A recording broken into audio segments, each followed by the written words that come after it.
Yəni olimpiyada sadəcə 2 aylıq, 3 aylıq bootcamp kimi kurslarda nəsə öyrənməklə əmələ gələn bir şey deyil. Buna illərlə hazırlıq lazımdır. Proqramlaşdırma sahəsi düşünürəm ki, o qədər çox ciddi irəliləməmişdi. Yəni çox yüksək səviyyədə deyildi.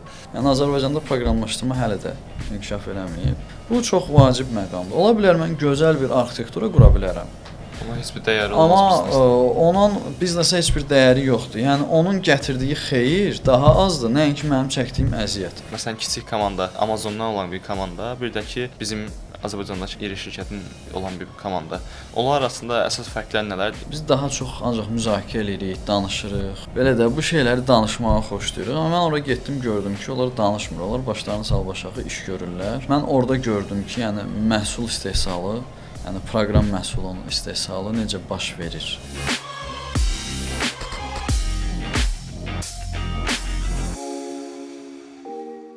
Salam dostlar. Bugün yeni bir rubrikaya başlayırıq. Bu rubrikamızda xaricdə top, yəni ən yüksək səviyyəli şirkətlərdə Amazon, Samsung, Apple, Google, Facebook kimi şirkətlərdə çalışan Azərbaycanlı mütəxəssislərlə podkast çəkirik və onların həyat təcrübəsini, bu yerə necə gəldiklərini və sizə olan tövsiyələrini dinləyirik. Bugünkü qonağımız illərlə xaricdə, Koreyada, Kanadada çalışmış, Amazon və Samsung kimi prestijli şirkətlərdə çalışmış Adil Əliyevdir. Salam Adil bəy, xoş gəlmisiniz. Salam, xoş gördük. Təşəkkürlər ki, dəvətimizi qəbul edib gəldiniz. İlk öncə elə sizin təhsil həyatınızdan başlamaq istəyirəm. Siz məktəb vaxtlarınızda və universitet vaxtlarınızda necə keçdi bu vaxtlar? Hansı imtahanlar verdiniz, hansı universitetlərdə təhsil aldınız? Təşəkkür edirəm dəvətiniz üçün. Mən 83 saylı məktəb liseydə təhsil almışam. Məktəb vaxtı müxtəlif olimpiadalarda iştirak eləmişəm. Yəni kompüter layihələri olimpiadaları olub və xüsusilə informatikadan fənn olimpiadaları. Ölkə üzrə müəyyən yerlər tutmuşam və 2005-ci ildə Bakı Dövlət Universitetinin Tətbiqi Riyaziyyat və Kibernetika fakültəsinə daxil olmuşam və orada təhsil almışam. Universitet vaxtı artıq həm olimpiadalarla məşğul olurdum. Məsəl üçün tələbələr arasında müxtəlif proqramlaşdırma olimpiadaları olurdu və həmçinin də beynəlxalq olimpiada var, ICPC adlı. Yeri gəlmişkən onun finalı bu yaxınlarda Azərbaycanda təşkil olunacaq. Bəli, bir neçə gündən. Bəli, bir neçə gün sonra və ICPC-nin mən yarımfinalında iştirak eləmişdim o vaxtı. Tələbə vaxtı mən həm çalışırdım aktiv olum, yəni olimpiadalar, cürbəcür layihələr, tələbə yoldaşlarımızla toplaşırdıq, müxtəlif seminarlar təşkil eləyirdik, bir-birimizə təcrübəmizi paylaşırdıq. Bir qədər məktəbdən müəyyən proqramlaşdırma təcrübəm yaranmışdı, xüsusilə olimpiadalara görə və həm də özümə maraqlı idi. Ona görə mən məktəbdən artıq proqramlaşdırma ilə məşğul idim. Lakin universitetdə mən biraz gördüm ki, yəni nəzəri məsələlərlə bağlı çox məşğul olurlar, amma praktiki tərəflərdə xeyli o gedişlə getsəm geri qalacağam. Yəni mən onu hiss elədim və həmçinin bizim vaxtımızda BDU-da müasir kompüter otaqları və sair yox idi. Mən başa düşdüm ki, yəni yalnız burada oxumaqla kifayət qədər uğurlu karyera qurmaq yəqin ki, çətin olar. Ona görə mən müraciət elədim. Birinci kursda oxuya-oxuya İdrak Texnoloji Transfer şirkətində təcrübəçi olaraq işə başladım və 2012-ci ilə qədər həmin şirkətdə işlədim. 2009-2010 əsgərlik müddətində fasilə verdim, amma sonra əsgərlikdən sonra yenə də həmin şirkətdə davam elədim. Çox maraqlı bir yol gətirmişsiniz. Sizcə bu olimpiadaların xüsusi bir rolu olubmu, yəni bu software engineering yolunda? Mənə elə gəlir ki, bəli. Təbii ki, olimpiada hamı üçün vacib deyil. Mən deyə bilmərəm ki, olimpiadada iştirak eləməyən uğurlu ola bilməz. Yəni belə bir şey yoxdur. Lakin olimpiadalar belə deyək də, qısa olimpiadada, məsələn, informatika olimpiadası, ümumiyyətlə proqramlaşdırma olimpiadaları belədir. Sizə məsələ verilir və qısa müddətdə onu həll etmək lazımdır. Yəni o həll yalnız hansısa bir yazı, fikir irəli sürmək belə bir şey deyil. Yəni işləyən həll olmalıdır və o dərhal avtomatik yoxlama sistemində yoxlanılır.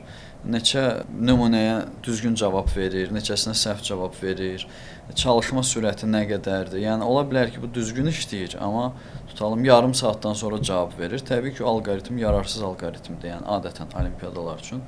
Bir çox hallarda, indi təbii ki, olimpiadadan, misaldan misala fərq var, amma adətən 30 saniyə, 1 dəqiqə, bəzən daha az. İndi orada məsələnin şərtində həmişə verilir ki, maksimum bunun icra müddəti nə qədər olmalıdır. Yəni biz də proqramı həmin məsələnin həllinə və həmin yaddaş və vaxt limitinə uyğun yazmalıyıq. Və bunu qısa bir müddətdə eləmək elə də asan iş deyil. Yəni bu insanı artıq məcbur eləyir ki, kifayət qədər hazırlaşaq, kifayət qədər məsələləri dərindən öyrənək və s. və l. Yəni olimpiyada sadəcə 2 aylıq, 3 aylıq bootcamp kimi kurslarda nəsə öyrənməklə əmələ gələn bir şey deyil. Buna illərlə hazırlıq lazımdır. Bəli, yəni olimpiyadalar bizi məcbur eləyir ki, biz sistemli şəkildə hazırlaşaq. Və orada olimpiyada məsələləri yalnız bir mövzunu əhatə eləmir. Yəni mən tutalım massivləri yaxşı bilirəmsə, massivlər üzərində əməliyyatları yaxşı qavramışamsa, bu o demək deyil ki, mən məsələni həll eləyə biləcəm.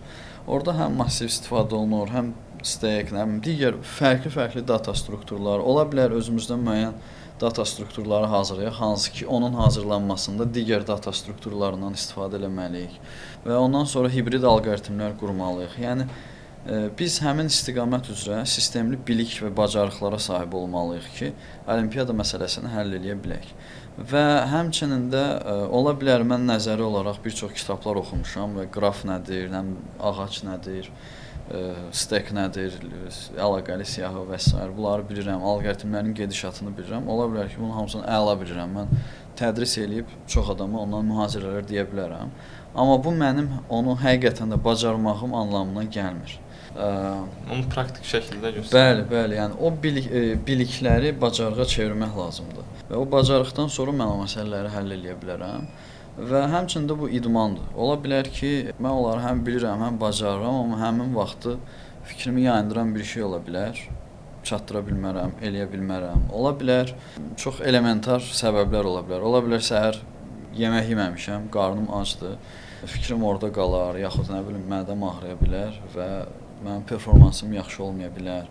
Ola bilər ki, insanlıqda bəzən məsələnin hansı o vacib nöqtəsini görə bilməyə bilərik. Yəni olur, oxuyursan, nəsə fikrindən adamın qaçır. Hansısa çox incə bir vacib məqamı var ki, əsas o çözüm nöqtəsi ordadır. O gözümüzdən qaçır və eləyə bilmirik. Yəni digər idmanlarda necədirsə, burada da o elədir. Yəni kifayət qədər ciddi şəkildə hazırlaşmaq lazımdır. Tələbə olimpiyadaları isə məsələn ICPC komanda olimpiyadasıdır. O biraz daha çətindir. Məsələn insanlar düşünür ki, o daha asandır. Məsəl üçün artıq bir neçə nəfər birlikdə çalışır, amma əslində belə deyil. Birincisi onun keçid kriteriyaları fərqlidir. Məsələn məktəblilərdə belədir ki, tutam 100 nümunə varsa, onun 80-ni keçsə mən artıq 80% bal toplamış oluram. Amma ICPC-də məsələ o vaxt həll olunmuş olur ki, 100% testləri keçir, yəni nümunələri keçir və həmçinin də orada göstərilən yaddaş və zaman limitinə uyğun şəkildə həll olunur. Və bundan başqa məsələ sayı çoxdur, zaman azdır. İndi o vaxtda səhv etmirəmsə, düzgün xatırlamıramsa 7-yə 8 məsələ idi və 4 saat vaxt idi. Ola bilər bu rəqəmlərdə biraz səhv eləyə bilərəm. Üzərindən çox vaxt keçib, amma yəni məsələ həcmi də çoxdur, bir qədər çətin məsələlərdir və 100% keçməlidir. Və komanda olanda komandanı da idarə etmək lazımdır. Yəni bir nəfər bu məsələni həll eləyirsə, o birisi məsələni həll eləməlidir. Yaxud biri bu məsələni həll eləyirsə, digəri bu məsələnin nümunələrini hazırlamalıdır ki, görəsən düzmü oldu, yoxsa yox, testlərini və s.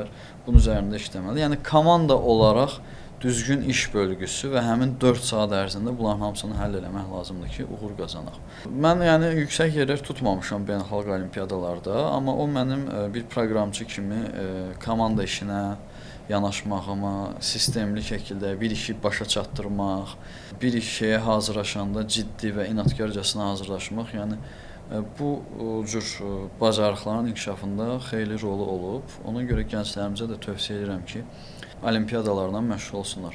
Olimpiyadalar və müsabiqələr fərqli olur. Yəni orada həm konsept fərqi var, məsələlərin stili fərqi var və s. və l. Yəni hər bir olimpiyada növündə insanlar fərqli şeylər öyrənir. Bəli, mən özüm də 8-ci sinifdə RFO-da medalım var və elə siz dediyiniz kimi həmin bacarıqların inkişafında bir xeyli rol oynamışdı. Məncə də düşünürəm ki, heç olmasa ölkə daxilində təşkil olunan olimpiyadalarda özümüzü sınaya bilərik. Bəs ilk işinizi tapdıqda həmin idrak texnologiyası şirkətində ən çox qarşılaşdığınız problemlər nə idi? Məsələn 2005-2006 2005-2006. Həmin illərdə, yəni Azərbaycanda proqramlaşdırma sahəsi düşünürəm ki, o qədər çox ciddi irəliləməmişdi. Yəni çox yüksək səviyyədə deyildi. Və sizcə həmin vaxtlarda intern kimi bir şirkətdə çalışmaqda nə kimi problemlərlə qarşılaşdınız, hansı maneələrlə qarşılaşdınız? İndi bir çoxlarının xətrinə dəyə bilər, amma mən bunu kimsə xətrinə dəymək üçün, nəyisə tənqid eləmək üçün demirəm. Sadəcə problemimizi bilib onu birlikdə əl-ələ tutaraq həll etmək üçün deyirəm. Yəni Azərbaycanda proqramlaşdırma hələ də inkişaf eləməyib. Ona görə ki, yəni proqram mühəndisliyi Azərbaycanda belə bir məktəb indiyə kimi olmayıb. Yəni bizim çox gözəl alimlərimiz var kompüter elmləri sahəsində, riyaziyyat sahəsində. Çoxlu gözəl mütəxəssislərimiz var. Hətta mən indi Kanadada işləyirəm, Koreyada. Yəni ordakilərdən də daha yaxşı mütəxəssislərimiz var. Amma biz proqram mühəndisliyini, proqram təminatının istehsalı prosesini bir çox şirkətlərdə, dövlət qurumlarında, banklarda və s. hələ ki ciddi şəkildə yaxşı qura bilməmişik. Pozitiv addımlar çoxdur. İndi mənim dostlarım çoxdur. Tez-tez biz əlaqə saxlayırıq, məsləhətləşirik. Amma hələ ki oturuşmayıb. Elə nəticəsi də odur ki, bizim demək olar ki, xaricə eksport etdiyimiz proqram təminatları yəni yox dərəcəsində. İndi 1, 2, 3 nümunə ola bilər. Amma yəni biz Estoniya kimi, nə bilim, İsveç kimi, Kanada kimi və s. deyilik. İndi bəziləri deyə bilər ki, çox belə el ölkələrlə müqayisə elədiniz ki, biz hələ ora yəni belə eləməliyik ki, biz inkişaf eləyək. Mənim o qədər də bir ciddi problemlərlə o vaxt rastlaşmamışdım. Çünki həm tələbə idim, öyrənmə prosesində idim. Hər şeylə maraqlanırdım və o vaxt bizim İdrakin rəhbərliyi bizə kifayət qədər yaxşı imkanlar yaradırdı ki, biz tələbə kimi öyrənək. Məndən başqa da digər tələbələr də var idi. Amma yenə deyirəm də, bizdə həm o vaxt, həm də indi proqram təminatının istehsalı üzrə ənənələr hələ ki formalaşmayıb. Məsələn, müəyyən qaydalar var, qanunlar var, kitablar var, bir çox problemlər var ki, dünya bundan 60-cı, 70-ci ildən rastlaşıb və artıq onu həll eləyib və o qayda ilə gedir. Biz onların hamısını, biz deyəndə özümü də nəzərdə tuturam da bir Azərbaycan cəmiyyətinin üzvü kimi. Biz onları qoyuruq qırağa, özümüzdən nələrsə çıxartmağa çalışırıq həmişə. Təbii ki, bu da yaxşı bir şeydir, amma əgər biz ciddi iş görməliyiksə, bunu bir layihə kimi yanaşırıqsa, bir bəlli büdcə varsa, bəlli bir tapşırıq varsa, müəyyən bir işi yekunlaşdırmaq lazımdırsa, müəyyən qaydalarla getmək lazım. Yəni istehsal prosesi üçün o qaydalar var, standartlar var, onunla getmək lazımdır. Özümüzdən nəsə araşdırmaq, bunun adı R&D-dir, elmi tədqiqatdır və s. O başqa şeydir. Biz hamısını qarışdırırıq və yekunda ciddi nəticələr qoymaqda həmişə çətinlik çəkirik. Yəni o çətinliklər o vaxt da var idi, indi də var. Yəni şəxsən mənim üçün o vaxt o qədər problem kimi görünmürdü, çünki mən gənc idim, məsuliyyətim o qədər də çox yox idi. Amma indi mən Azərbaycanda paralel olaraq Azərbaycanda bir şirkət sahibi kimi internlər götürəndə, işçilər götürəndə, işçilərlə işləyəndə, müqavilə bağlı başqalarına outsource eləyəndə bu problemləri yenə də yaşayıram. Bəs sizcə bu problemləri biz necə həll edə bilərik? Yəni hansı addımları, konkret olaraq bu addımları izləsək, problemlər aradan qalxar və inkişaf daha da sürətlənər bu sahədə? Mənə elə gəlir ki, bunu rəqabət imkanlarının artırılmasıyla həll etmək olar. Əgər bizim şirkətlər xaricə eksport eləmək və xaricdən IT xidmətlərinin, proqram təminatı istehsalının, belə də bu sahədə xidmətlərlə xaricdən biz maliyyə axınını ölkəmizə gətirmək istəsək, bu problem tədricən həll olunacaq. Çünki biz artıq məcbur olub bayaq dediyim o ölkələrin, yəni qabaqcıl şirkətlərindən rəqabət aparmalı olacağıq. Məsəl üçün qiymətimiz daha ucuz olmalıdır ki, onlardan daha çox müştəri cəlb edə bilək. Keyfiyyətimiz kifayət qədər adekvat olmalıdır ki, ciddi müştərilər gətirək. Vergi sistemimiz, burada şirkətlərə ayrılan diqqət, qayğı kifayət qədər olmalıdır ki, cəmaət İsveçrəyə yox, Estoniyaya yox, Azərbaycana sifariş versinlər və s.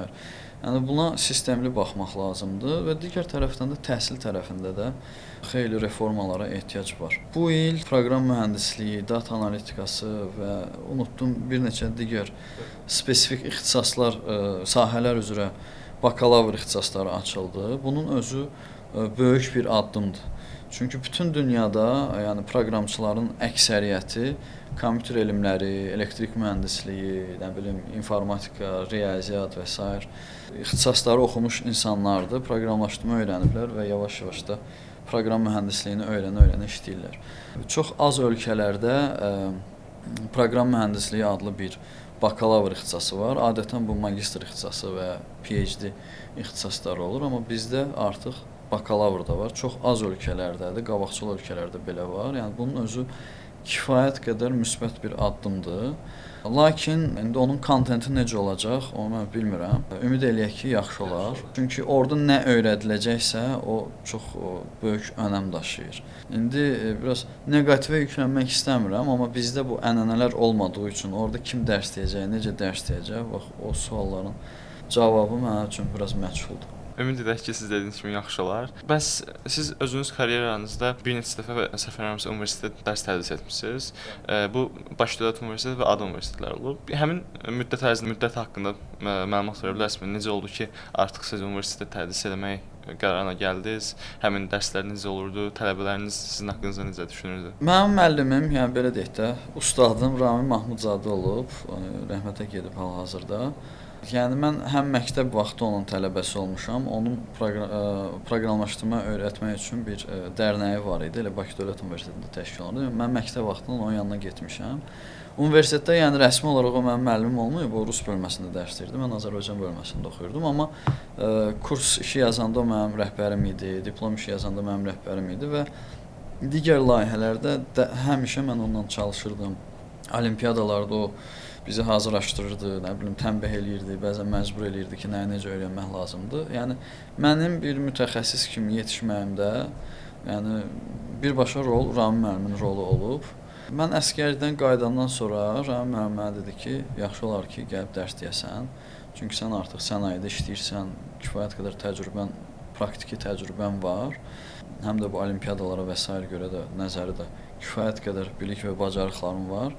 Yaxşı olar ki, gəlib dərs deyəsən, həm tələbələr üçün maraqlı olar ki, yəni görərlər ki, şirkətdən kimsə gəlib bunlara dərs deyir, bir sual verərlər ki, yəni şirkətdə filan işlər necədir, yəni bizim bu nəzəri darıxdırıcı öyrəndiyimiz şeyin nə mənası var? Yəni hansı ki, məsələn mən də tələbə olanda görürdüm ki, bəzi şeylər biraz lazımsız görünür, darıxdırıcı görünür. Fikirləşirsən ki, bu nəyə lazımdır? Amma işləyəndə müəyyən təcrübəyə malik olub baxırsan ki, hə, bu orada lazımdır. Yəni riyazi analizdən öyrəndiyimiz filan mövzu burada tətbiq olunur, nə bilim, ədədi üsullar dərsindən öyrəndiyimiz filan, nə bilim, məsəl üçün Newton-Raphson metodu polinomial tənliyi həll eləmək üçün filan məsələlərdə istifadə olunur və s. və l.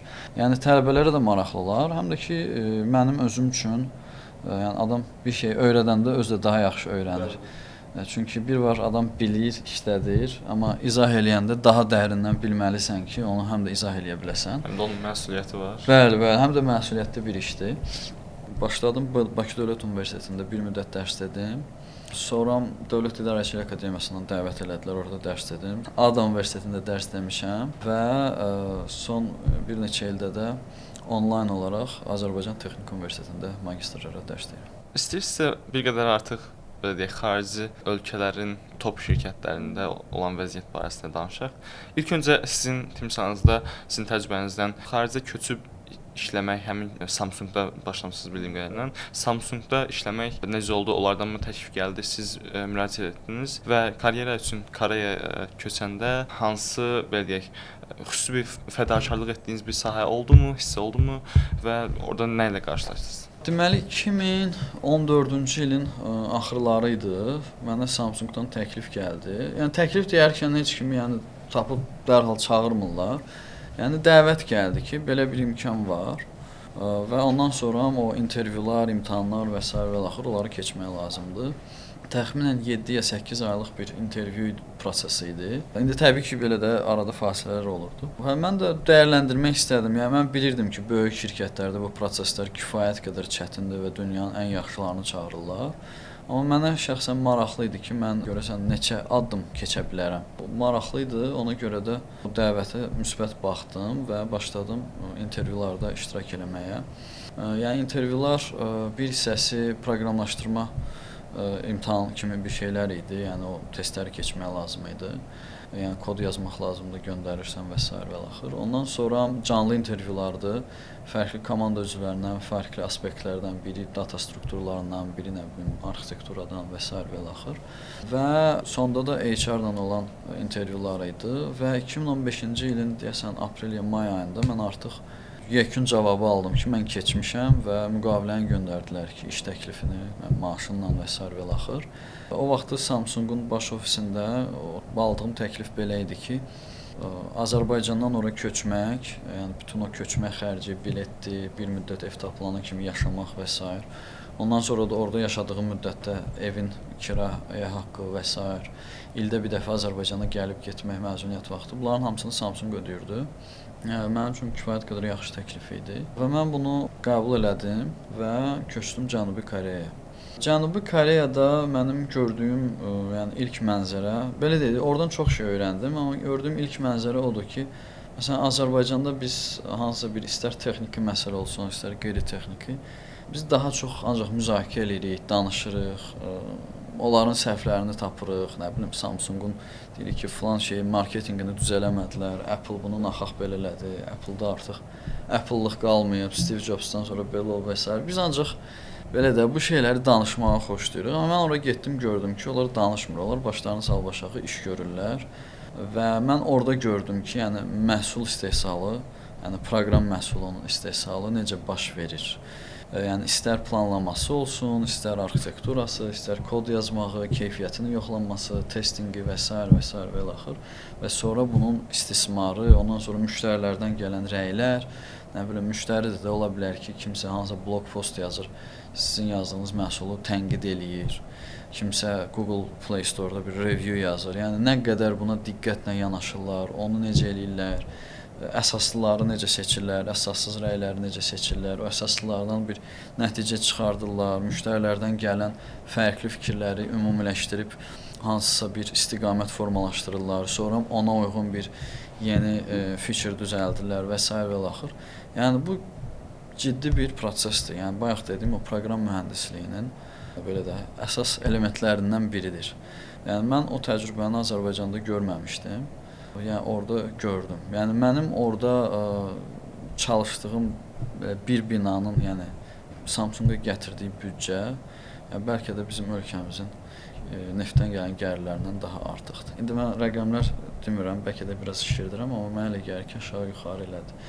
Və o yeganə şirkət deyil, yəni Samsung kifayət qədər böyük şirkətdir və mən yalnız balaca bir Mobile Division-da çalışırdım. Onun bir çox bölmələri var, Electronics-in, ondan sonra Samsungun gəmi qayırmada, inşaatda, biotexnologiyada və əczaçılıqda, hotel və s. sənayesində kifayət qədər böyük qolları var.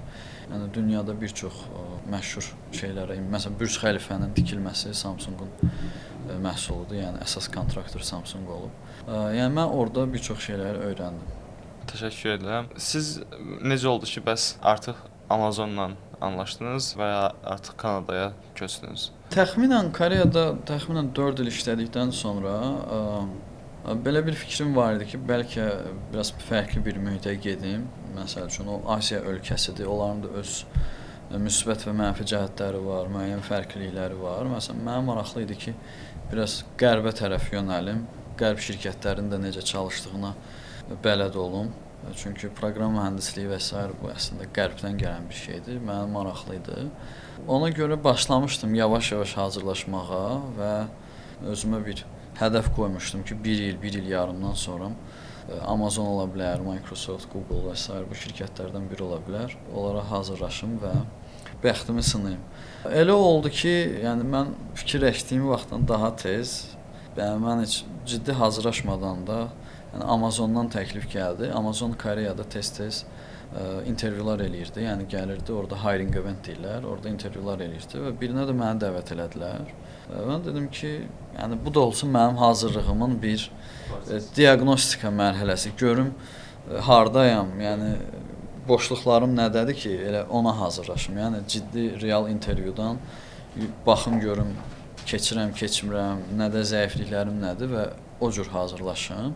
Elə oldu ki, keçdim və yəni il yarım planladığım şeyi ay yarıma nail oldum və müəyyən müddət bir 3 ay və sair viza mərhələsi idi. Yəni orada mən 2 dənə təklif almışdım. Biri ABŞ ofisindən, Seattle-dakı baş ofisdən, biri də Vancouver ofisindən. ABŞ-da bilirsiniz ki, viza prosesləri bir qədər uzun çəkir, H1B və s. Yəni mən düşündüm ki, həm də H1B belədir ki, səhv etmirəmsə 2 dəfə uzatma olur və maksimum 6 ildən sonra green card almasan ölkədən çıxmaq lazımdır. Yəni həm də o viza bağlanır şirkətə, bir növ şirkətin belə də şirkətdən asılı qalır insan. Amma Kanadadakı daha flexible idi, daha sürətli idi. Ona görə fikirləşdim, o da ora yaxındır, elə Kanadanı seçim. Mənə elə gəlir ki, düzgün seçim elədim, çünki qısa müddətdə oturumda aldım və s. Yəni mənim artıq viza problemlərim yoxdur və şirkəti də sonradan dəyişdim. Yəni Kanadada mənim üçün müəyyən imkanlar daha çox oldu. Bəs Amazondakı mühitlə Koreyadakı Samsungun mühiti arasındakı bəs hansı fərqlər var idi? Çünki hər ikisi də siz dediyiniz kimi bəzi ölkələrin bəlkə büdcəsindən çox gəlirləri var, minlərlə işçilər var və hər birində fərqli bir sistem olma ehtimalı var. Sizcə siz həmin sistemlərdə hansı fərqliliklər gördünüz? Çox yaxşı sualdır. Deməli, Qərblə Şərqin, yəni mənim gözümdə bu proqram təminatı sənayesində fərqləri çox böyükdür. Məsələn, Şərq ölkələri, Koreyadır, Yaponiyadır, yəqin ki, Çində belədir. Düz Çində işləməmişəm, amma belə də dostlarla, tanışlarla söhbət eləyəndə sezirəm o şeyləri. Onlar bizə çox oxşuyurlar. Məsəl üçün biz düşünürük ki, məsəl üçün də biz indi danışanda bu mikrofona heç bir şey olmamalıdır. Yəni bu olsa böyük bir biabırçılıq olar, fəlakət olar. Yəni biz bunu beynimizdə belə qəbul edirik. Ona görə biz maksimum çalışacağıq ki, bu mikrofonun ən yaxşısını alaq, ən yaxşısını düzəldək, ən yaxşı şəkildə bunu sazlayaq buradakı çəkiliş zamanı məsələn heç bir problem, nöqsan olmasın. Amerikalılar belə düşünmür. Amerikalılar düşünür ki, orada bir problem olsun da xərcli düzəldərik sonra. Yəni əsas odur mikrofonu qoyaq, bu işimizi həll eləyək. Bəlkə heç problem olmadı.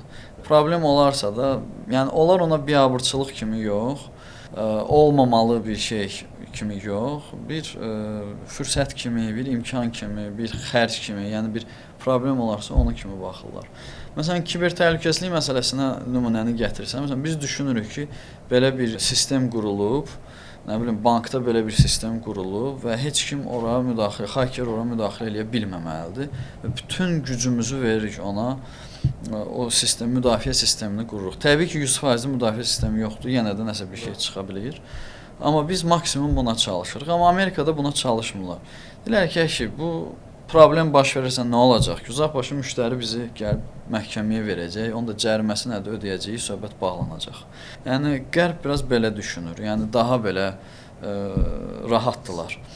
Ona görə də sürətli irəliləyə bilirlər. Məsələn, Samsung bir telefonu düzəldərkən o qədər onun üzərində belə də mükəmməlçilik eləyir ki, çox vaxt gedir, çox işləməli olurlar, bəlkə də çox xərcləri gedir. Amma Amerika tərəfdə bəzi şeylərdə ixtisar eləyirlər, bəzi şeylərə diqqət verməyə bilirlər. Məsəl üçün Amazonda mənim yadımdadır, çox belə hadisələr olub. Məsələn, bir maraqlı hadisəni danışım. Bir müştəri öz hansısa məlumatlarını istəyirdi və mən o məsələyə baxırdım. Nəyə görə? Çünki o məlumatlar Avropada olan bir müştəri idi. GDPR-la bağlı biz onu ona verməli idik. Amma müştəri çox əvvəl, yəni uzun müddət Amazon istifadə eləyirdi və nə bilim 2010-cu ildə neçənsə ildə sistemdə bir dəyişiklik olub. Yəni bizdə database-də olan məlumatlar yəni həmin vaxtdan sonrakı məlumatlar idi. Əvvəlkilər başqa database-dədir və bu sistem ora qoşula bilmir. Yəni belə müştərilərin də sayı azdır. Ona görə Amazon nəzərə almışdı ki, ona baxmağa ehtiyac yoxdur. Yəni belə müraciət olar olmaz. Olarsa da əllə girərik o database-dən götürərik. İndi elə o hadisə baş vermişdi və onu da müştəri xidməti eləyə bilməz təbii ki. Bir texniki mühəndis, yəni proqramçı girməlidir, araşdırmalıdır, məsələ nədir, məlumatlar hardadır, onları dartıb çıxardıb hesabat hazırlayıb verməli idi. Və mən onunla məşğul idim. Mənim menecerim dedi ki, eləmə onu. Deyirəm ki, axı bu hüquqi məsələdir də, yəni legal olaraq biz onu öhdəçilik daşıyırıq da, onu verməliyik. Deyir, bəli, hüquqi məsələdir, hüquq olaraq biz onu eləməliyik, amma eləməsək nə olacaq ki? uzaqbaşı bizi məhkəməyə verəcəklər. Nə bilim 50 min, 100 min cərimə ödəyəcəyik, amma başqa bir tapşırıq var. O bizə neçəsə milyon gətirəcək. Sən vaxtını ona sərf elə. Məsəl üçün bu mənim üçün həm bir maraqlı idi ki, hüquqi məsələni belə də görməzdən gəlirlər, yəni ignor eləyə bilirlər, amma digər tərəfdən də iqtisadi cəhətdən baxanda yəni məntiqlidir. Yəni düzdür, səhvdir və s. bu artıq bizim düşüncə tərzimizə, bizim qanunvericiliyimizə, nə bilim harda öyrəşmişiksə, harda yəni nəyə üstünlük verirsə ondan asılıdır. Mən də təbii ki, onu dediyini elədim. Sonrası nə oldu xəbərim yoxdur. Amma yəni həmin o qərar, o menecerin o qərarı çox maraqlı idi. Yəni bu cür fərqlər var şərqlə qərbdə. Çox sağ olun məlumat üçün. İndi bir qədər belə deyim, bəlkə də çətin ola bilər, amma Azərbaycanla sizcə həmin şirkətlər arasında Azərbaycan iri ən böyük şirkətlərindən məsələn birini götürsək, həmin o şirkətlə Amazon arasında fərq əlbəttə ki, çox böyükdür. Məsələn, kiçik komanda, Amazondan olan bir komanda, bir də ki, bizim Azərbaycandakı hər hansı bir şirkətin, iri şirkətindən olan bir komanda. Onlar arasında əsas fərqlər nələrdir? Yəni həmin o bir şeyi müzakirə etməkdən əlavə Azərbaycanlıların hansı fərqləri var? Mən təbii ki, o müqayisəmi sırf belə də proqramçı komandasıları arasında aparacağam. İndi elə şeylər var ki, elə sənayilər var ki, Azərbaycan dünyada kifayət qədər öndədir. Yəni biz onu ümumiləşdirib hər şeyə şamil edə bilmərik. Proqramçı komandası kimi baxanda, məsəl üçün Amazonda bir proqramçı bir çox şeylərə məsuliyyət daşıyır. Məsələn, mən Amazonda mən demirəm bu yaxşıdır yoxsa pisdir, sadəcə olanı deyirəm. Məsələn, Amazonda mən çalışanda bir proqramçı kimi gedirdim, tutan müştərilərlə görüşürdüm. Yəni daxili müştəri olsun, xarici müştəri, onların fikirlərini alırdım, requirementləri hazırlayırdım və s. və l. Hansı ki, bu product managerin, product designerin işidir, nə bilim, bəlkə bəzi yerlərdə project managerin işidir, amma proqramçının işi, yəni Azərbaycanda proqramçılar belə işlərlə mən görməmişəm məşğul olsun. Ondan sonra nə bilim arxitekturanı hazırlayırdım. Arxitekturadan sonra onu review eləyirdik. Fərqli təcrübəli mütəxəssislərlə onun üzərində bir debatlar apardıq ki, nəyə görə bu komponent buna belə qoşulmalıdır. Oradan hansı mənfi cəhət olar, müsbət cəhət olar, təhlükəsizlik və s. Və ondan da başqa ən vacib məqamlardan biri biz buna software economics deyirik, yəni proqram təminatı iqtisadiyyatı. Bu çox vacib məqamdır. Ola bilər mən gözəl bir arxitektura qura bilərəm. Amma heç bir dəyəri olmaz biznesə. Amma onun biznesə heç bir dəyəri yoxdur. Yəni onun gətirdiyi xeyir daha azdır, nəinki mənim çəkdiyim əziyyət. Ola bilər mən gözəl bir arxitektura quraram, belə dünyada analoqu olmayan mükəmməl bir şey quraram, amma bunun xərci çoxdur, çox server istifadə eləyir və s. və l. Yəni ona gərək varmı? Yəni proqramdır da, zaten bir ildən sonra bunu silib təzəsini yazacaq, yaxud refaktor eləyəcək, yaxud təkmilləşdirəcək və s. Yəni bugün bizim müştəriyə vermək istədiyimiz dəyər nədən ibarətdir? Onun üçün nə etmək lazımdır? Məsələn, fərqlərdən ən böyük fərqlərdən biri burada budur. Yəni Azərbaycanda məsələn mən həmişə öz tələbələrimlə də, mən bəzən çox təcrübəli tələbələrim olur. Hansı ki, o cür tələbələri dərs demək kifayət qədər çətindir. Tələbə olur ki, adamdan çox bilir. Yəni o tələbələrimlə də, sonra bəzən mən bu konsalting xidmətləri göstərirəm yerli şirkətlər üçün. Onlarla da bizim mübahisələrimiz tez-tez olur. Məsələn, deyir ki, bu arxitektura belədir, filan kitab belə yazıb, yaxud filan kəs belə deyir, nə bilim, filan məşhur konfransda bu filan kəs belə dedi, amma mən fikirləşmişəm ki, belə olsun. Bunun təhlükəsizliyi, bunun miqyaslana bilənliyi və s. və l. Bir çox hallarda biz sadəcə belə də onun daha belə peşəkar olmasını, sırf onun daha böyük, daha qəliz, daha çeşidli texnologiya istifadəsi və s. bunda görürük. Bu isə kifayət qədər baha başa gəlir. Nəyə görə? Birincisi, əgər biz bunu cloudda istifadə eləsək, cloud xərcləri var. İndi öz infrastrukturumuzda qururuqsa, onu qurmaq lazımdır. Fiziki server xərcləri var, buna xidmət xərcləri var. Ondan sonra bu işçi buradan çıxıb getdi, təzəsi gəldi. Bu bunu öyrənməlidir, başa düşməlidir ki, bu arxitektura niyə qurulub. Yeri gəlmişkən bizim ölkədə bu arxitektura sənədlərini yazmaq biraz dəbdə deyil, çox da xoşları gəlmir yazmaqdan. Ona görə hər şey bir-iki insanın beynində olur. O insan çıxıb arasa gedəndə qalır hər şey böyrü üstə və s. və l. Bunların hamısı xərcdir. Yəni istər insanın maaşı baxımından, cloud xərci, infrastruktur xərci, işıq bulusu, soyutması, nə bilim, texniki xidməti və s. və ilaxır. Yaxud o istifadə olunan komponentlər hansısa bir enterprise proqramlardırsa, enterprise sistemlərsə olan lisenziya xərci və s. Yəni o qiymətin idarə olunması, arxitekturanın xərclərinin idarə olunması Amazon kimi şirkətlərdə adi bir proqramçının işidir. Yəni mən bir proqramçı kimi ona önəm verirəm. Yəni arxitektura sənədində o qiymətin təhlili olmasa, heç kim ona baxmır. Yəni onun növbəti mərhələyə keçməsi mümkün deyil. Və ondan sonra bunun testingi var, ona texniki xidmət və s. və ilaxır. Bu addımlar kifayət qədər ciddi, belədir, bu addımlara riayət olunur. Ondan sonra SLA deyə bir şey var, Service Level Agreement. Məsəl üçün bir problem olarsa, şirkət öhdəçilik götürürsə, 2 gün ərzində, 3 gün ərzində, 3 saat ərzində baxırdı, indi sistemdən sistemə fərqi var.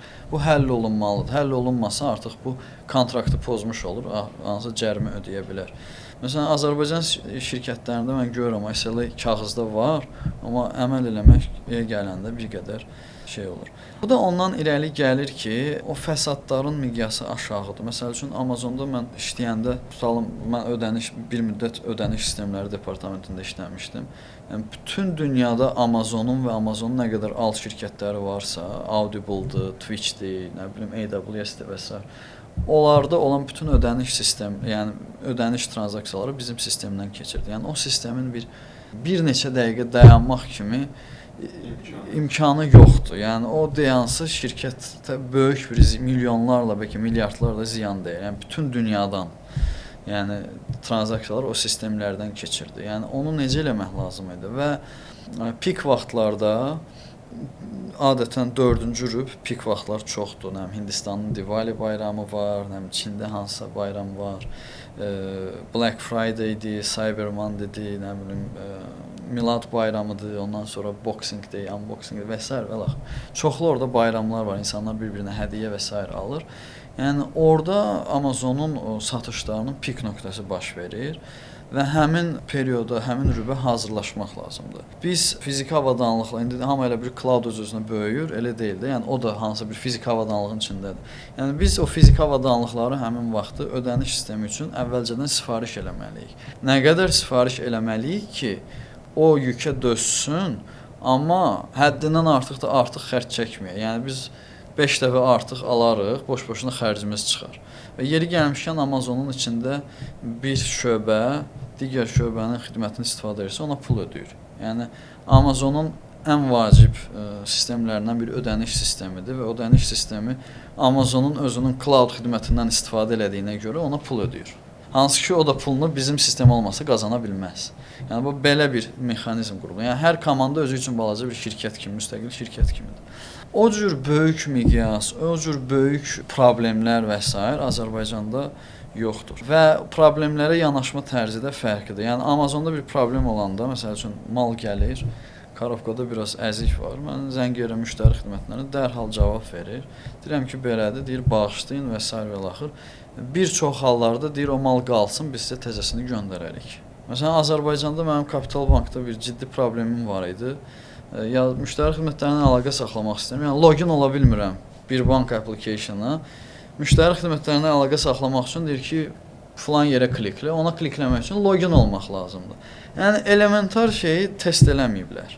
Yəni mən indi Kapital Bankı pisləmək istəmirəm. Xeyli maraqlı işlər görürlər və mənim çoxlu tələbələrim və dostlarım orada işləyir. Yəni digər banklar da ondan yaxşı vəziyyətdə deyil, digər sistemlər də ondan yaxşı vəziyyətdə deyil. Yəni yalnız və yalnız məsəl üçün WhatsApp-da var idi, oradan müraciət eləyirəm. İndi mən Kanadadayam, vaxt fərqimiz var. Mənə bir gündən sonra cavab verirlər. Məsələn, mən yatanda və cavabda yazır ki, 1 dəqiqədən sonra cavab yazmasa sessiya deaktiv olur. Təbii ki, mən yatan vaxtı 1 dəqiqəyə ona cavab verəsi deyiləm. Yəni müştəriyə bu cür yanaşmaq düzgün deyil. Və mənim tutalım da həmin case üçün Kapital Bankdan da başqa alternativim yoxdur. Kapital Bank da bunu bilir. İndi Kapital Bank olmasın, başqa bank olsun, yəni X bank. O da bunu bilir, arxayındır. Yəni onun üçün onu həll eləmək, müştərinin dalınca qaçmaq, müştərinin belə maksimum qeydinə qalmaq o qədər də prioritet məsələ deyil. Amma biz tutalım xaricə bank xidməti göstərsək, ya hansısa xaricə bir IT xidməti göstərsək, artıq məcburuq ki, oradakı müştərinin öyrəşdiyi şeyə cavab verən bir sistem quraq. oradakı digər rəqiblərlə rəqabət aparaq. Bax, onda bizim proqram mühəndisliyi sahəsi kifayət qədər inkişaf eləyəcək və sizin dediyiniz o buradakı komanda ilə onun fərqi minimuma enəcək. Bu hekayəni istəyərək ki, sizdən eşitmək. Amazondan bir də Samsunga keçid həmin o Kanadada. O necə baş verdi? Necə oldu? İqtisadi məsələlər üzündən, məsələn Amazonda mən dediyim kimi yalnız kod yazmaqla məşğul deyildim də. Yəni bəzən project manager olurdum, bəzən product manager olurdum, bəzən nə bilim, hətta UX dizaynla bağlı bəzi işlər görməli olurdum və arxitektura, kod, bunun testingi, nə bilim, deploymenti, maintenance və s. hamısı proqramçıların işidir. Yəni kifayət qədər iş gücü çoxdur. Və bu çox maraqlıdır. Yəni insan hər şeyi öyrənir, hamı ilə dil tapmağı öyrənir və digər şirkətlərə keçəndə kifayət qədər asan olur. Və həmçinin bu məsuliyyətlərin içinə intervyu eləmək də düşürdü. Mən Amazonda yüzlərlə insanı intervyu eləmişəm. Yəni dünyanın hər bir nöqtəsindən, bir çox məşhur universitetlərindən məzunlarını və s. intervyu eləmişəm. Yəni işə götürmə, bu kadr hazırlığı, sonra şirkətin içində başqalarına mentorluq və s. Və mən gördüm ki, 2022-ci ildə mən hər gün intervyu edirəm, iş adam götürürəm. Lakin Google-dur, Microsoft-dur, Facebook-dur və bir çox digər şirkətlər artıq işə götürməni dayandırıblar. Və yavaş-yavaş onlar başladı ixtisarlara, kütləvi ixtisarlar başladı. Amma Amazon işə götürürdü. Mən onda başa düşdüm ki, Amazon deyəsən riskə girir. Amazon baxır ki, onlar işdən qovurlar. Biz o işçiləri götürək özümüzə. İqtisadiyyatdır da, indi bir 5-10 gün sonra, 3-4 ay sonra, 5 ay sonra düzələr. Biz uduşda olacağıq. Onların işlərini elə bil əllərindən almış olacağıq. Amazon uduşda olacaq. Və Amazon həmin xüsusilə də Covid dövründə də xeyli artdı. Məsəl üçün mən daxil olanda səhv etmirəmsə 2019-cu ildə səhv etmirəmsə Amazonun 600-700 min işçisi var idi. 2021-2022-ci ildə Amazonun 1,5 milyon işçisi var idi. Yəni belə ki, bir balaca bir ölkədir. Yəni o artımda kifayət qədər təsir elədi. Və mən baxdım ki, əgər Amazonun o fikirləşdiyi, o iqtisadiyyatın düzəlməsi baş verməsə, bunlar götürdüklərini və biz də daxil yəqin ki, hamını qova bilərlər. Yəni o da o vaxt olacaqdı, iqtisadiyyat lap bərbad vəziyyətə düşsün, onda bizim üçün iş tapmaq da çətin olacaq. Və mənim çalışdığım həmin vaxtı bölmə Alexa idi, çünki bu süni intellektlə məşğuldur və s. Kifayət qədər maraqlı, perspektivli bölmə idi. Mən orada işləyirdim, amma maraqlı və perspektivli olsa da həmin vaxt, elə indi də Alexa hələ ki Amazona gəlir gətirmir. Yəni Amazon sadəcə investisiya eləyib gələcək üçün onu inkişaf elətdirir. Və insan çətinə düşəndə nə edir? İxtisarları başlayır pul gətirməyən yerlərdən başlamağa. Və mən gördüm ki, yəni başa düşdüm ki, belə də öz-özümə hesabladım. Əgər Amazon bu iqtisadi böhranın qabağında tab gətirməsə, elə ilk olaraq bizdən başlayacaq, bizim komandadan. Ona görə özümə belə də daha stabil bir yer axtarırdım və eyni addımı, yəni bütün o kütləvi ixtisarlar 2022-ci ilin ortalarından başlayaraq, belə deyək də, əvvəllərindən başlayaraq bir çox Amerika şirkətində oldu. Demək olar ki, bütün şirkətlərdə oldu. Hətta bəzi dövlət qurumlarında da oldu. Ona görə mən fikirləşdim ki, Amerika şirkəti yox, başqa bir şirkət olsun. Və Samsungun da orada Vancouverdə balaca bir R&D ofisi var. Elə ilk olaraq müraciət elədim ora. Çünki mənim kifayət qədər orada üstünlüyüm vardı. Həm Amazondan gəlirəm, həm Samsungda kifayət qədər baş ofisdə təcrübəm var. Yəni şirkətin kültürünü və s. bilirəm. Və orada intervyulara qoşuldum, keçdim və müqaviləni imzaladım. Hardasa 1-2 həftə sonra Amazon bizim şöbəni ixtisara saldı. Yəni mən düz hesablamışdım. Yəni bu da Qərbin bir fərqliliyi idi. Yəni Qərbdə, xüsusilə Amerika mühitində, yəni bir insanın işdən qovulması kifayət qədər asan bir prosesdir və hər bir kəs hər gün gözləyir ki, yəni bu gün sabah məni qova bilərlər. Yəni o ona hazır olmalıdır. Yəni Azərbaycanda bu kifayət qədər Qərbə görsənə bilər ki, yox, mənə kimdir qovan, niyə qovsunlar? Yəni belə şeylər Azərbaycanda yəni mən ən azından eşitməmişəm. Amma Qərbdə bu normal bir, adi bir şeydir. Yəni hər bir insan qovula bilər. Yəni o onun yaxşı və pis işçi olmasından asılı deyil. Yəni həmin vaxtda şirkətə səmərə gətirir, gətirmir, yaxud digər kriteriyalardan asılıdır. Ona görə Qərbdə işləyəndə belə şeylərə həmişə ayıq-sayıq olmaq lazımdır və belə şeylərə hazır olmaq lazımdır. İstərəm bir qədər də software engineering sizin bu işinizi biraz daha detallı danışaq. Ümumiyyətlə bir gününüz Samsung-da məsələn hal-hazırda çalışarkən necə keçir və hansı işlər görürsüz, hansı departamentlərlə əlaqə qurursunuz? Bir də ki, ən əsası hal-hazırda AI-dan istifadə edirsinizmi işinizdə? Məsələn, son vaxtlarda xüsusilə məşhur olan kurslar var və s. və bu kimi AI-lərdən. İlk olaraq biraz haşiyə çıxım, onu deyim ki, yəni əvvəllər məsələn keçən ilə qədər, nə bilim 2 il, 3 ilə qədər AI bir qədər fərqli sahə idi. Yəni machine learning mühəndislərinin işi idi. Yəni onların işi idi. Bizim də işimiz elə dədə-baba software engineering idi. Amma indi biz elə bir dövrə gəlmişik ki, artıq AI da bizim işimizdir. Yəni təbii ki, o modellərin, o riyazi tərəflərin işindən yenə də özləri məşğul olur alimlər, tədqiqatçılar.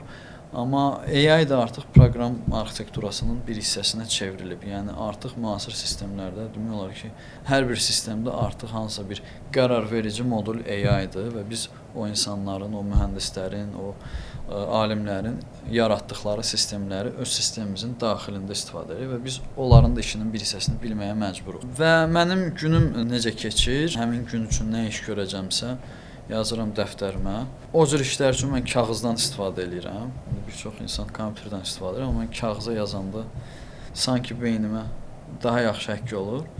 Kağıza yazıram və başlayıram onları prioritetləşdirməyə, o tapşırıqlar üzərində işləməyə. Mənim işim daha çox arxitektura, dizayn, sonra o arxitekturanı, yəni dizayn deyəndə proqram dizaynından söhbət gedir və digər komanda üzvləri, digər komandalarla məsələn bizdə əməliyyatlara, operationsa baxan komanda var, ondan sonra texniki xidmət komandası var, ondan sonra database-ə baxan ayrıca komanda var, product management komandası var. Onlarla kommunikasiyalarım olur daha çox. Çünki bir çox şeylər arxitekturada nəzərə alınmalıdır və bizim mövcud sistemlərə quraşdıra bilməyimiz üçün onların məhdudiyyətlərini də mən arxitekturada nəzərə almalıyam ya da təkid eləməliyəm ki, onlar öz sistemlərində müəyyən yeniliklər eləsin. Həm onun xərclərinin hesablanması və s. və axır.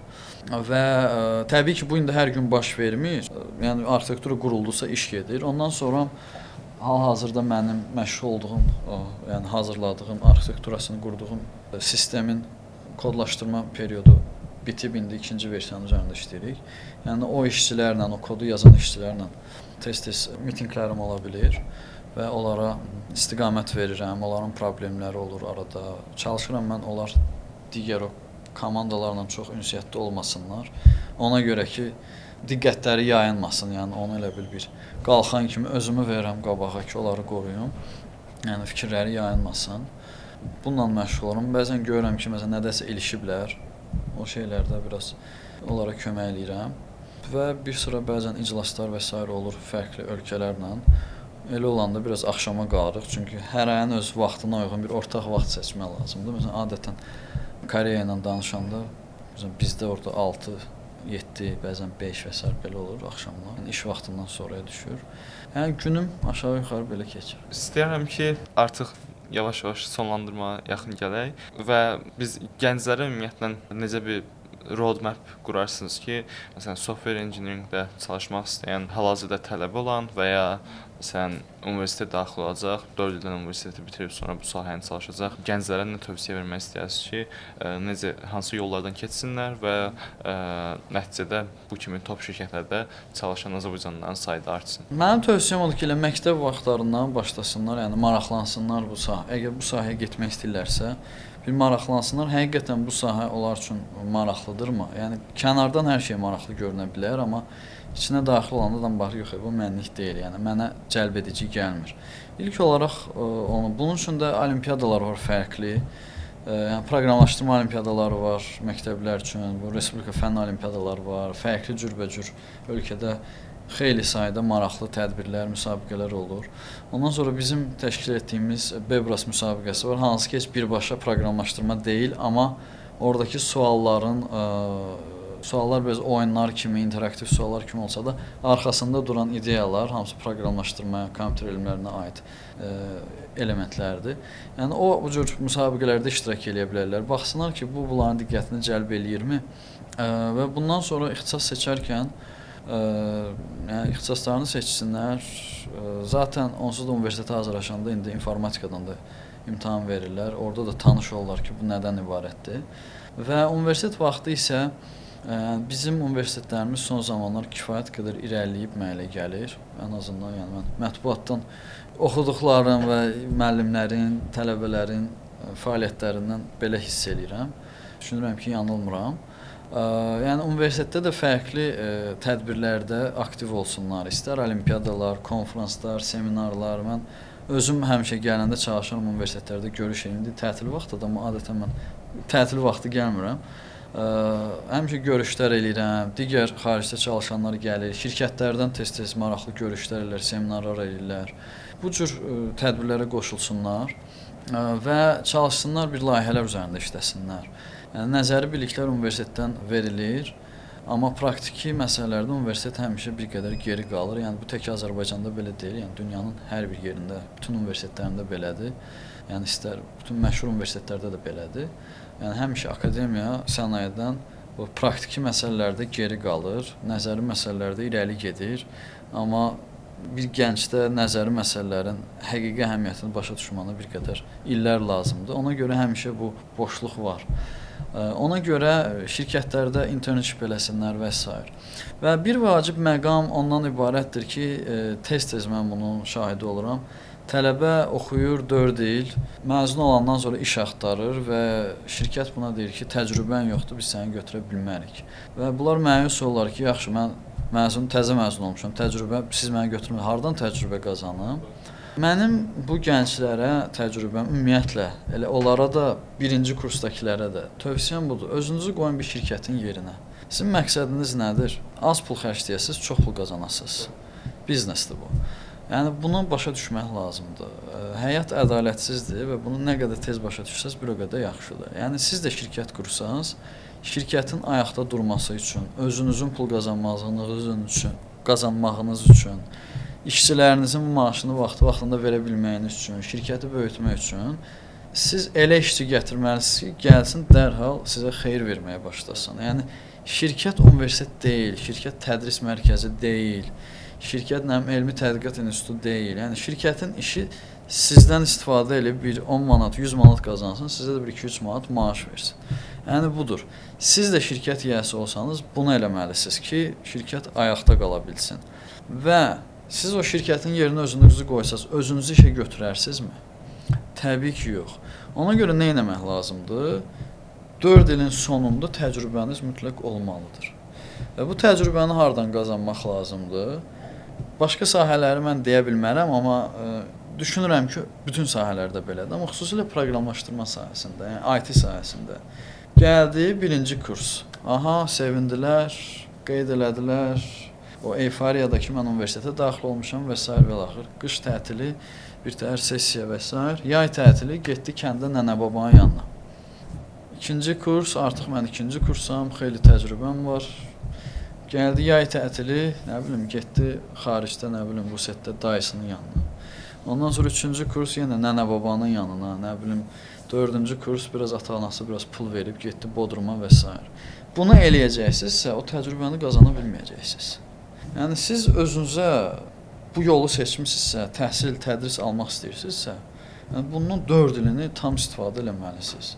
Həm oxuduğunuz müddətdə gecə-gündüz oxumalısınız, işləməlisiniz. Həm də o tətillər onun üçündür ki, siz gedib təcrübə toplayasınız. Gedin hansısa şirkətə, deyin ki, mən pulsuz işləmək istəyirəm. Təbii ki, çalışın pulsuz işləməyin. Yəni, bir çox şirkətlər internlara pul verir. Amma olmasa belə pulsuz işləyin. Yəni siz tutalım may ayında gəldiniz, dərs bitdi də, indi imtahana da bir təhər hazırlaşacaqsınız. İyun ayından sentyabrın, oktyabrın 1-nə kimi işləsiniz, bu artıq 3 ay, 4 ay təcrübə eləyir. Və bəzi şirkətlərdə xoşlarına gəlsə sizi oxuya-oxuya da biraz artıracaqlar. Yəni siz 4 ilin axırında artıq 2 il, 3 illik təcrübəniz olacaq. Bu kifayət qədər ciddi təcrübədir. Yəni siz bunu eləməsəz, onda həmin o mən məzun olmuşam, təcrübəni hardan toplayım deyənlərdən. Hal-hazırda düşünürəm ki, çox sayda təcrübə proqramları var. Bəli, çox təcrübə proqramları. Məsələn, mənim Azərbaycanda təhsil etdiyim bir şirkət var, özünü öyrən şirkəti. Biz onlayn tədris sistemləri hazırlayırıq, platformasıyıq. Yəni biz demək olar ki, hər il təcrübə proqramı elan edirik və çox qabiliyyətli bizim təcrübəçilər olur. Yəni onlar yalnız elə belə də yalançı layihələr üzərində işləmir. Yəni ciddi layihələr və platformanın bir hissəsi, yəni keçmiş təcrübəçilərinin yazdığı kodlardır və mən də təbii olaraq öz qazandığım təcrübəni onlarla paylaşıram. Yəni onlar artıq bizim təcrübəçilərin arasında bəziləri var ki, kifayət qədər, yəni Amazonda işləyə biləcək səviyyədə adamlar var. Yəni onlar Azərbaycan bazarında, yəni istənilən şirkətin belə də arzu elədiyi kadrlardır. Yəni bu cür proqramlar var. Yəni bir çox şirkətlər həmişə yayda təcrübə proqramları eləyir. Ondan sonra universitetlərin bəzilərinin şirkətlərlə belə də əməkdaşlıqları var. Yəni tələbə gedib öz müəllimindən, kafedradan, dekanatlıqdan, rektoratdan, kimdən olur olsun, nə bilim, bəzi universitetlərdə müvafiq şöbələr var. Gedib onların qapısından yapışmalıdır ki, mən təcrübə üçün yer axtarıram, kömək eləyin.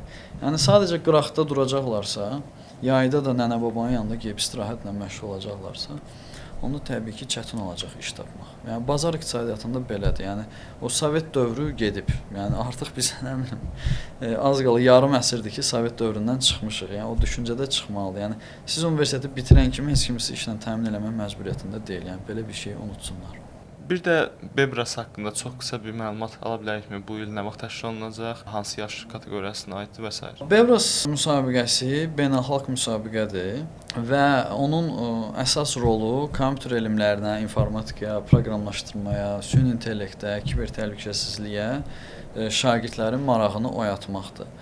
Sir deyil ki, heç də hər kəs proqramlaşdırmanı bilmir, amma ola bilər ki, onun imkanı yoxdur. Ola bilər kompüter məktəbində yaxşı informatika müəllimi yoxdur. Ola bilər onların məktəbində tədris proqramı fərqlidir. Ola bilər, indi düzdür, bizdə Azərbaycanda vahid tədris proqramı, amma bəzi ölkələrdə biraz fərqli ola bilir. Yəni ola bilər onun imkanı olmayıb proqramlaşdırma öyrənməyə və bu cür şagirdlər üçün Bebras müsabiqəsi bir keçid dövrünü aşılayır. Yəni onlara müxtəlif oyun tipli suallar, test kimi suallar, interaktiv suallar vasitəsilə proqramlaşdırmaya həvəs yaradır və onların təfəkkürünü aşkarlayır. Yəni məsəl üçün biz o statistikaya baxsaq, görürük ki, məsələn dünənləri mən baxdım, Lənkərandan bir nəfər şagird var idi, yüksək balla ADA Universitetinə daxil olub. O keçmiş Bebrasçıdır. Sonra belə nümunələr çoxdur. Çoxu məndə siyasi yoxdur. Mənim sonradan ağlıma gəlib ki, bunları izləyim və bir siyahı hazırlayım. Amma biz çox görürük ki, məsələn bəziləri deyir ki, bizdə heç vaxt IT ilə bağlı bir şey olmayıb. Mənim IT-yə marağım Bebras müsabiqəsindən başlayıb. Məsələn mənim bir keçmiş tələbəm vardı Texnik Universitetdən. Onun həvəsi Bebrasdan başlayıb. Sonra BP-də çalışan bir mühəndis var. O vaxt İsmayılıda Bebrasda birinci yer tutmuşdu. O deyir ki, IT həvəsi oradan yaranıb. İndi çox güclü bir dünya səviyyəli mütəxəssisdir. Yəni Bebrasın bütün dünyada rolu ondan ibarətdir ki, proqramlaşdırmadan, yəni o kod yazmadan informatikaya həvəs oyatsın və onların təfəkkürünü aşkar eləsin. İndi Elm və Təhsil Nazirliyi yaxud müvafiq qurumlar bundan istifadə eləyə bilər o qabiliyyətlərin aşkarlanması üçün, onları digər RFO-lara hazırlaşdırmaq üçün, yəni o potensialdan istifadə eləyə bilər. Hələ ki eləmir. Və Bebrasda iş belə təşkil olunur ki, ildə bir dəfə, adətən noyabr ayında olur, Bebras həftəsi deyirlər buna. Bütün dünyada məktəblər qoşulur o olimpiyadaya. Hər ölkə məsələləri öz dilinə tərcümə eləyir və məktəblər iştirak eləyir. İndi təbii ki, hər ölkə müəyyən məsələlərə uyğun vaxtı uzada bilər, dəyişə bilər. Məsəl üçün, keçən il bizdə bu bayramlara düşürdü deyə biz onu biraz sürüşdürdük vaxtını ki, və 6 bazarı da daxil elədik, digər ölkələrdə olmur. Və keçən il bizdə 17 min şagird iştirak eləmişdi. Azərbaycanın az qala, yəni bütün şəhər və rayonlarına, yəni 60-dan çox şəhər və rayondan iştirak edirdilər. Şagirdlər üçün bu çox maraqlıdır, həvəsləri var, kifayət qədər həvəslə iştirak edirlər. Müəllimlər üçün də faydalıdır. Müəllimlər də beynəlxalq bir layihədə iştirak edir. Biz müəllimləri toplamışıq bir vahid bir platformada, bütün kommunikasiyalar, fikir mübadilələri, təcrübə mübadiləsi oradan gedir və bizə dəstək verir İnnovasiyalar və Rəqəmsal İnkişaf Agentliyi və Təhsil İnstitutu. Biz yəni birlikdə çalışırıq Onlar bizə bir çox məsələlərdə kömək edirlər, amma bunun rəsmi nümayəndəsi və yükün əsas hissəsini daşıyan Özün Öyrən şirkətidir. Və bu il düzdür, hələ büdcə tapa bilməmişik, amma ki gözləyirik ki, daha çox şagird iştirak edəcək və hər il bunu artırmağa çalışırıq. Və bəzi ölkələr bunu sadəcə iştirak edirlər, çünki bəzi ölkələrdə bu yarış və sair çox da maraqlı deyil, amma bizim ölkələrdə biraz biz yarışa meylliyik. Ona görə biz final mərhələsi də eləyirik. Və Bebras həftəsində şagirdlər öz məktəblərindən, öz müəllimlərinin nəzarəti ilə iştirak eləyir. Amma final mərhələsində o ən çox bal toplayanlar gəlirlər. Bizim nəzarətimizlə Texniki Universitetdə iştirak edirlər. Bu məsələlərdə də Azərbaycan Texniki Universiteti bizə dəstək verir. Orada bizim nəzarətimizlə iştirak edirlər. İndi təbii ki, bu kütləvi müsabiqədir. Yəni 17 min şagird çox böyük bir rəqəmdir bizim üçün. Və gələcəkdə artmasını düşünürük. Bəzən burada indi neqativ hallar olur. Bəzən hardasa kompüterdə bir texniki problem olur, şagird çatdıra bilmir. Bəzən müəllim ona şərait yaradır, təzədən iştirak eləsən, bəzən yox. Bəzən elə müəllimlərin özü sui-istifadə eləyir. Bəzi müəllimlər həm də valideyn də öz uşağına evdə şərait yaradır. Yəni belə şeylər də olur. Yəni kütləvi tədbirlərdə həmişə olur, bu normaldır. Ona görə də final mərhələsi həmçinin də bir filtr roludur ki, ən yaxşı bal toplayanlar gəlirlər finalda bizim nəzarətimizlə iştirak edirlər. Müəyyən çətinliklərimiz var, onun da üzərində işləyirik və çalışırıq ki, bu müsabiqə gənclərimizə kifayət qədər fayda versin. Belə qısa desək, Bebras informatikaya maraq oyadan bir olimpiyadadır və bütün ölkəni Sizə bol-bol uğurlar arzulayırıq. Biz də videonun aşağısına link də qoyarıq ki, keçid almaq istəyənlər keçid ala bilərlər. Təhsilə verdiyiniz töhfə üçün də təşəkkür edirəm həm öz adımdan, həm bütün gənclər adından. Ümumiyyətlə bu video üçün də təşəkkür edirəm bir də. Ümid edirəm ki, hər kəs üçün faydalı oldu. Hər hansı bir son sözünüz? Çox sağ olun. Dəvətiniz üçün təşəkkür edirəm. Ümid edirəm gənclərimizə faydalı olar. Dostlar, əgər video faydalı oldusa, kanala abunə olmağı və paylaşmağı unutmayın. Növbəti podkastlarda görüşənədək.